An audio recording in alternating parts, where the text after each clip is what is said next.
Overseas now, and G20 leaders have resolved to isolate Russia and push for an end to the Ukraine war at the summit in Bali.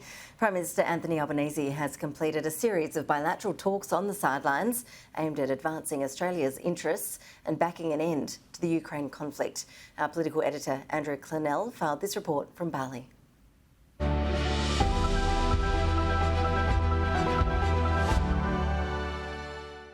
This G20 was always going to be about the Ukraine war, and Anthony Albanese believes the summit will make a difference. The Australian Prime Minister says the summit showed Russia increasingly isolated amid hopes from the rest of the world that Chinese President Xi Jinping will lean on Vladimir Putin.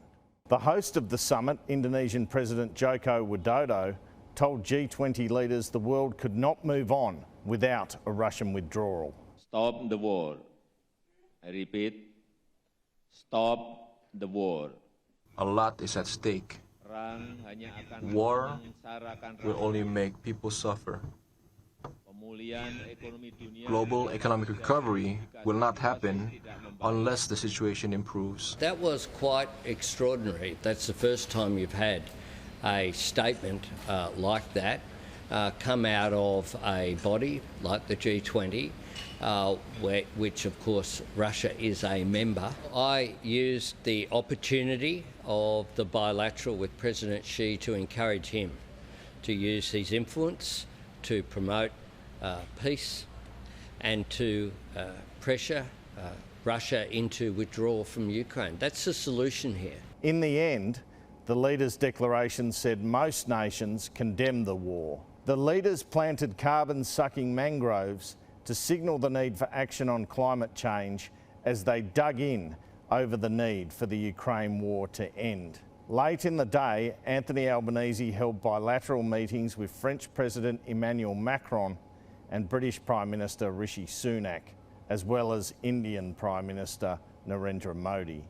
After the AUKUS submarine deal scuttled a French subcontract under Scott Morrison, it appears that France is in for more defence deals with Australia. I'm not going into the specifics of equipment and those issues, but France, of course, is an Indian Ocean power and a Pacific power. We spoke about how we could have an increased engagement and cooperation in defence and security matters. The PM also on Wednesday rejected a move reported by Iran to call in the Australian ambassador over comments Mr Albanese had made on human rights. We will stand up for human rights. We will stand up for Australia's position consistent with our values. And on the sidelines of the summit, a day after Anthony Albanese met with President Xi, the Chinese leader confronted Canadian Prime Minister Justin Trudeau about the leaking to the press of a conversation they had had on the sidelines. Justin Trudeau had complained to Xi of interference by the Chinese government with Canadian citizens. Everything we discuss is then leaked to the paper, that's not appropriate. And that's not how the way the conversation was conducted.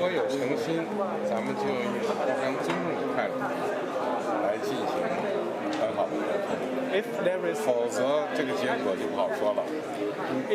sincerity on your part, free and open and frank dialogue, and that is what we will continue to have. We will continue to look to work constructively together, but there will be things we will disagree on, and we will have to.